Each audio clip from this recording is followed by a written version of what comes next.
Hello friends, this is Aarti Karnuke, Assistant Professor in Civil Engineering Department at Tulsiramji Gaikwad Patil College of Engineering and Technology, accredited with NAC A+ grade. So again, I welcome you all for the next lecture on building construction and material. Today we are going to discuss about types of foundation. So let's start. So in today's lecture we are going to discuss about two types of foundation. First one is shallow foundation and second one is deep foundation. So first is shallow foundation. As we know, a shallow foundation is a type of a building foundation that transfer building loads to the earth very near to the surface rather than to a subsurface layer or a range of depth as does a deep foundation. Shallow foundation includes a spread footing foundation, mat slab foundation and etc. Later we will discuss on it in further slides. So if the depth of the footing is equal to or less than the width, then it is called as the shallow foundation. A shallow foundation is placed immediately below the lowest part of the superstructure. So footing is the part of a foundation which is constructed with the concrete or brickwork, masonry and act as a base to the floor columns and floor walls. The main function of footing is to transfer the vertical loads directly to the soil. The term footing is used in conjunction with the shallow foundation. So as you see in this figure, in today's topic we are only discussing about the shallow foundation. So as you see in the figure, so in shallow foundation there are four types. First one is spread footing, then combined footing, then strap footing, then mat or raft foundation. So let us discuss it one by one. So first is spread footing. So basically spread foundation are used when the soil has a sufficient strength within a short depth below the ground level. Shallow foundation needs enough area to transfer the heavy loads to the base soil. As I mentioned, we choose shallow foundation when the soil has adequate soil bearing capacity. Footing in shallow foundation may be masonry, plain concrete or reinforced concrete. The depth of shallow foundation are less than its width, as I discussed earlier.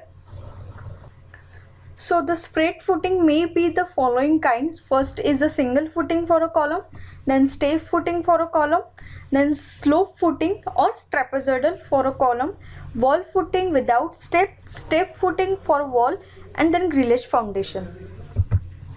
So first is single footing for a column. So the single footing as well as isolated footing which are provided under each column independently are called as a single column or single footing or isolated footing. They are usually square, rectangular or circular in shape. Footing is laid on plain cement concrete. Before laying PCC, terminate control liquid is sprayed on the top face of PCC to resist the termites to damage the footing. Isolated footings are provided where the soil bearing capacity is generally high and it comprises of a thick slab which may be flat or step or slope. This type of footing are most economical when compared with the other kind of footing. If we are talking about the advantages, then the economical when column are placed at a longer distance, workmen with the little or no knowledge can easily construct. Easy to constructability, excavation, formwork, reinforcement placement and placing of a concrete attack is. Next is step footing for a column. So these type of footing are constructed in the old days. Now they are outdated. As from the name, it's resembling that the footing are stacked upon one another as a step. Three concrete cross section are stacked upon each other and forms a step. This type of footing are also called as a step foundation. Step footing is used in generally a residential building. Then next is slope footing. Slope footing are trapezoidal footing also. So they are designed and constructed with the great care to see that the top slope of 45 degree is maintained from all sides. When compared the trapezoidal footing with the flat footing, the usage of concrete is less. Thus, it reduces the cost of footing in concrete as well as reinforcement. So, these are so first one is a single footing, then step footing, then slope footing, and this is the top view of. So next is wall footing without step. So wall footing or a strip footing is a continuous strip of a concrete that serves to spread the weight of a load bearing wall across an area of soil. So wall footings carrying a direct vertical loads might be designed either in a plain concrete or in a reinforced concrete.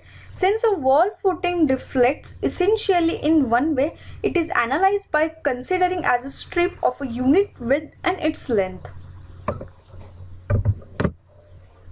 So the next is step foundation for wall. Where the natural surface of the ground is slow, the most economical solution may be step foundation.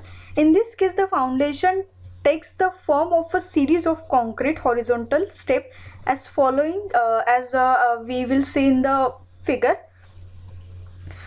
This helps to minimize the amount of excavation and below ground wall construction that would otherwise be required. Step foundation can also use to transit from the deep foundation to shallow foundation and at corners and intersection. Regularly, stepping foundation also avoids abrupts and excessive changes in level that could cause a weakness resulting in movement. So in each step in the foundation should be no higher than the thickness of the foundation. The foundation at the higher level should also overlap the lower foundation, typically at least twice the height of the step.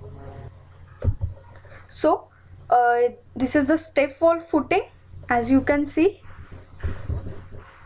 and this is the step column footing. So this is the column and these are the steps, as you see. So next is grillage foundation.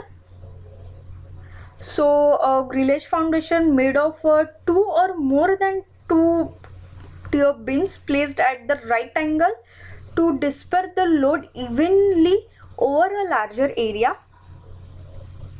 A foundation made of two or more than a two tier beam superimposed in a concrete layer to distribute the load over a larger area to refer to a grillage foundation.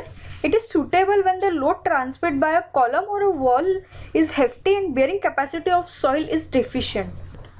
So it also helps to eliminate the deep excavation required for a foundation.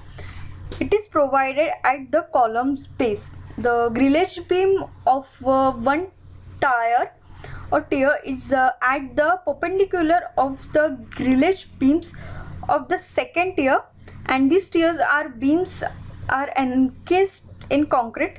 Generally, this type of foundation is the right for columns, piers, scaffolds, or of a massive structure. So based on the material, there are two types of grillage foundation. First one is steel grillage foundation and another one is timber grillage foundation. So basically in steel grillage foundation, this foundation consists of one or two tiers of a rolled steel joint embedded in cement concrete. Rolled steel joints used in this foundation are also known as a grillage beams. We will see the figure. In this foundation, depth is limited to 1 meter or 1 meter, 1.5 meter, and the width is increased considerably to the pressure soil within the permissible limit. Typically, this foundation has limits constructed by providing rolled steel joint or grillage beams in two tiers. The direction of grillage beams on one tier is perpendicular to the grillage beams on the second tier. The load carried by steel stanchion or wall is first transmitted to the upper tier of the beam, then the second tier laying below the upper one, and finally to the soil below the foundation. So this is the figure of a steel grillage. As you see, this is the cross section of this cutting AB. This is the section of AB. So actually this look like this. This is our concrete pad. After that we will place steel beams, grillage, iron plate, and then we will construct for columns. Then next is a timber grillage foundation. So basically timber grillage foundation consists of a timber planks and a timber beam, can also be used to support heavy loads on weak soil. This foundation is suitable for the ground that always remains waterlogged. In this foundation no concrete block is used. So in this foundation no concrete block is used, but instead the timber platform is used that consists of 50 mm to 75 mm thick wood plank installed touching each other. So the load from the timber column is transferred to the lower tier of the sinking through massive log placed directly below the column. Sometimes timber grillage foundation may be used below permanent walls, but in such case timber must be preserved from possible harmful effects.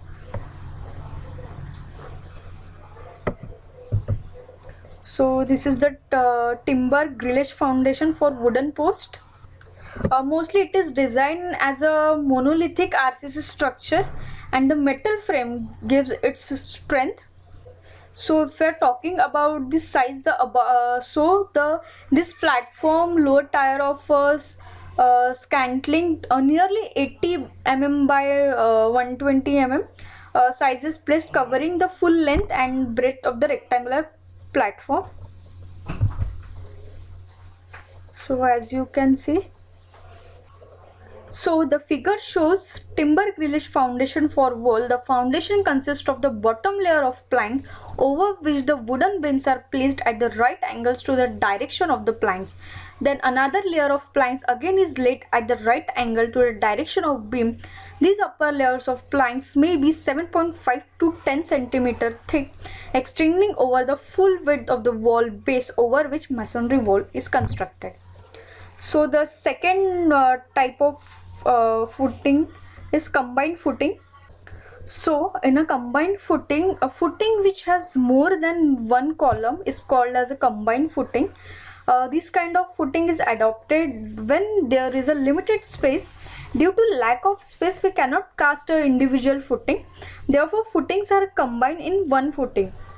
So they are classified into two types based on their shape. So first is the rectangular combined footing, and then next is the trapezoidal combined footing. So in the rectangular footing they are supporting two or more columns. These are used when having a rectangular shape and have carry equal loads. Then in case of a trapezoidal footing, this is used for when does not present an equal load. When the present unequal loads are used trapezoidal combined footing, they don't have a fixed shape and size. When they come unequal load from a structure, so they cannot make an equal rectangular footing. So this is the rectangular footing, this is the top view of the rectangular footing, and this is the top view of the trapezoidal footing. So the next is strap footing. So strap footing is a component of a building foundation. So it is a type of a combined footing consisting of a two or more column footing connected by a concrete beam. This type of beam is also called as a strap beam. It is used to help distribute the weight of either heavily or eccentrically loaded column footing to adjacent footing. The strap footing is often used in a conjunction with the columns that are located along a building's property or a lot line. Typically, columns are a center on column footing, but in condition where columns are located directly adjacent to the property line, the column footing may be offset so that they don't encroach onto the adjacent property. So this is the strap footing. So two columns loads on a beam.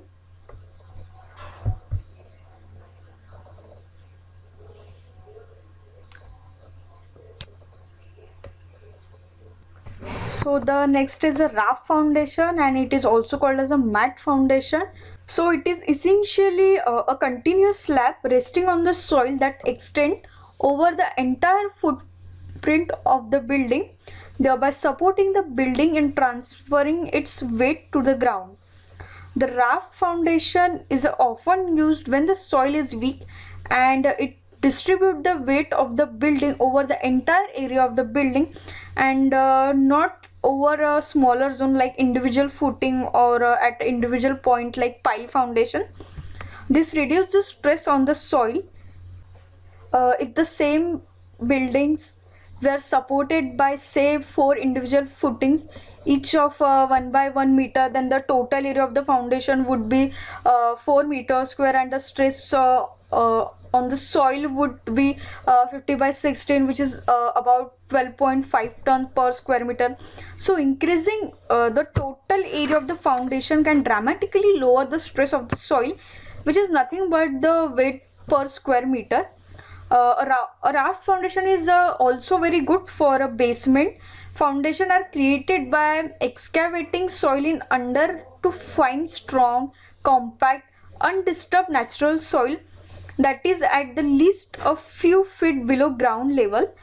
This soil is much stronger than the loose soil as at the surface.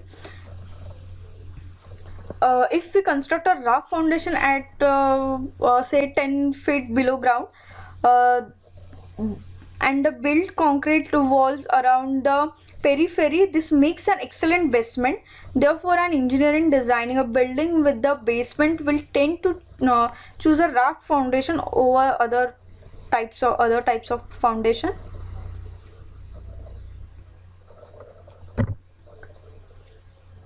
So the raft foundation may be divided into three based on their design and construction. First is solid base, then beam slab system, then cellular system.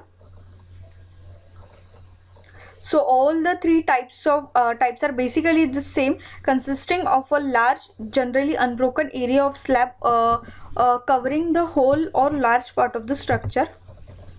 So basically this is the raft foundation.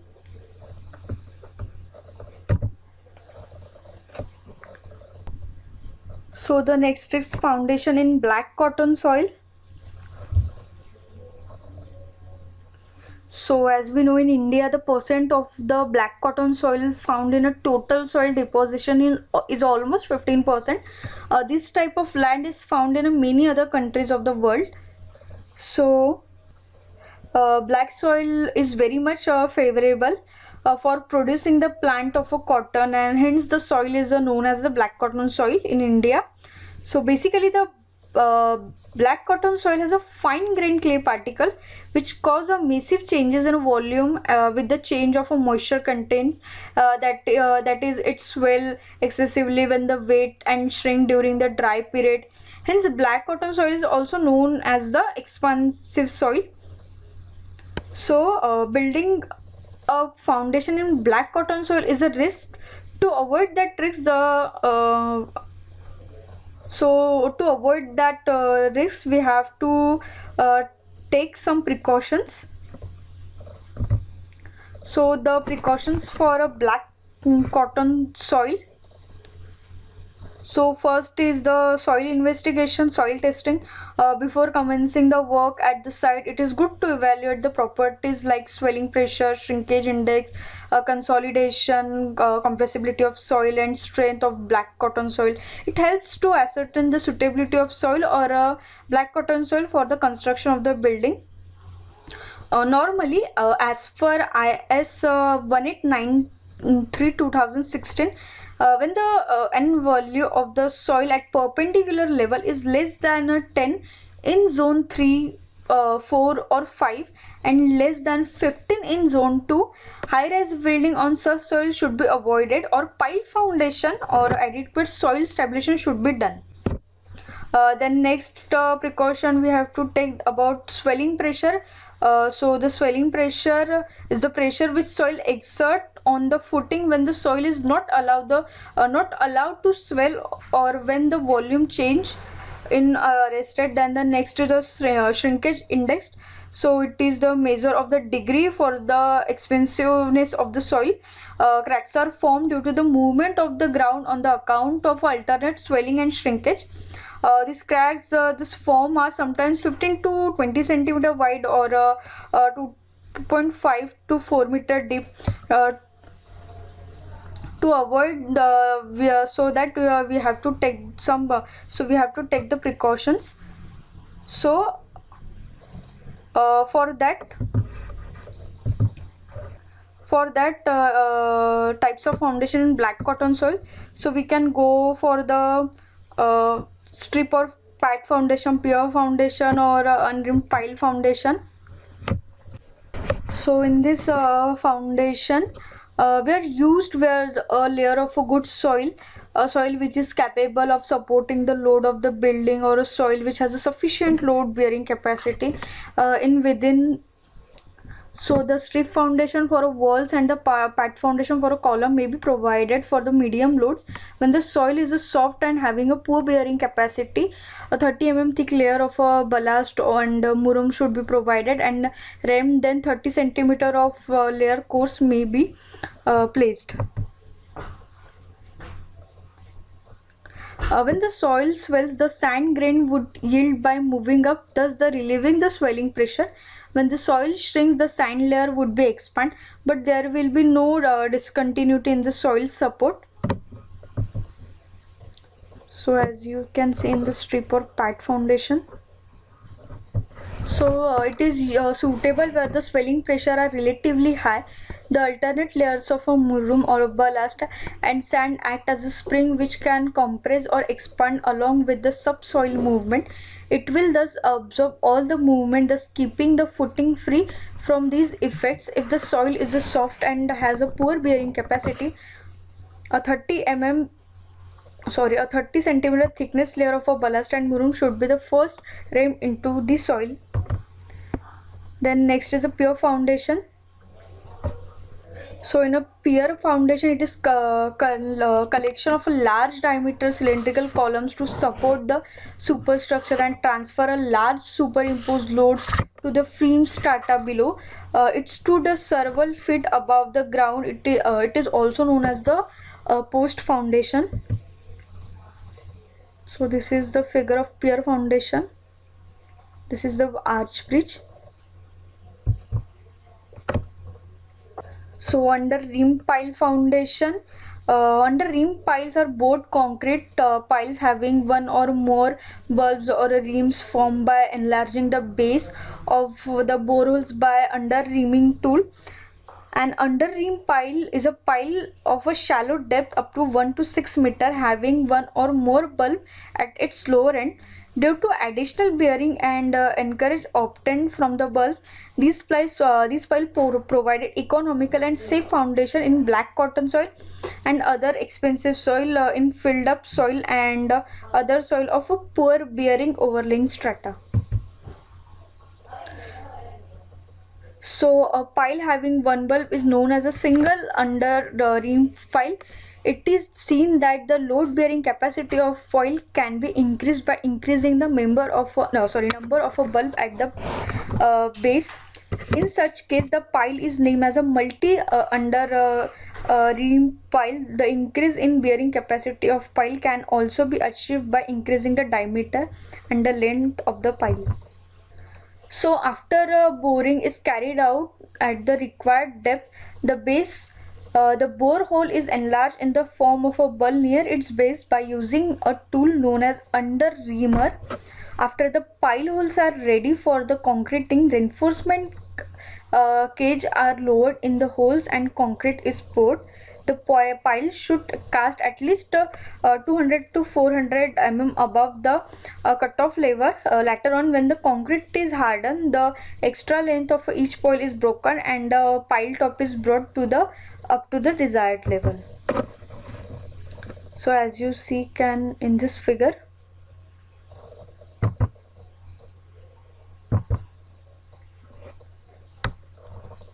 cause of the failure foundation based on unequal settlement of subsoil, unequal settlement of masonry, horizontal movement of adjoining the structure, shrinkage due to withdrawal of moisture from soil below the foundation, lateral pressure on walls, action of atmosphere, lateral movement of soil foundation.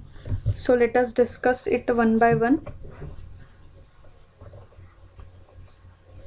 So first is unequal settlement of subsoil. So the unequal settlement of a subsoil may be lead to crack in the structural component. Unequal settlement caused due to non-uniform nature of soil, unequal load distribution on soil strata, then resisting the foundation on rigid strata such as rock or hard murum, then limiting the pressure in the soil and avoiding the eccentric loading. Next is unequal settlement of masonry. So unequal settlement on masonry occurs due to non-uniform nature of soil. Unequal settlement of masonry. The portion of a masonry is situated below the ground level and concrete footing has a mortar joint which may either shrink or complex, leading to unequal settlement of soil, like use of mortar of a proper strength, then resting the height of masonry up to the 1 meter per day, limiting mortar is used, and 1.5 meter if the cement mortar is used. Then next is the subsoil moisture movement. So then subsoil moisture movement, this is the one of the major cause of the failure of footing on cohesive soil, where the subsoil water level fluctuates when the water table drops down and shrinkage of the soil takes place. Due to this layer, there is a lack of a subsoil support to the footing, which crack, resulting in the cracks in the building. During the upward movement of the moisture, the soil especially, it is an expensive swells, resulting in high swelling pressure. Next is lateral pressure on the walls. So the lateral pressure is the pressure that soil exert in the horizontal direction. So it is an important parameter for design in the bridge abutment. Different types of retaining wall such as gravity retaining wall, cantilever retaining wall, then sheet piles and other structures like in bridges. Due to this, the foundation with subjected to movement, a resultant eccentric load. If the foundation has not been designed for such situation, it may fail by either overturning or by generation of tensile stresses on one side and high compressive stresses on the other side of the footing. Then the next is lateral movement of subsoil. So the lateral movement of subsoil is applicable to very soft soil which are liable to move out or squeeze out laterally under vertical loads, especially at location where the ground is sloping. Such a situation may also arise in the granular soil where a big pit is excavated near vicinity of the foundation. Next is atmospheric action. So the atmospheric action, the behavior of foundation may be adversely affected due to atmospheric agents such as sun, wind and rains. If the depth of the foundation is shallow, moisture movement due to the rains or drought may cause trouble.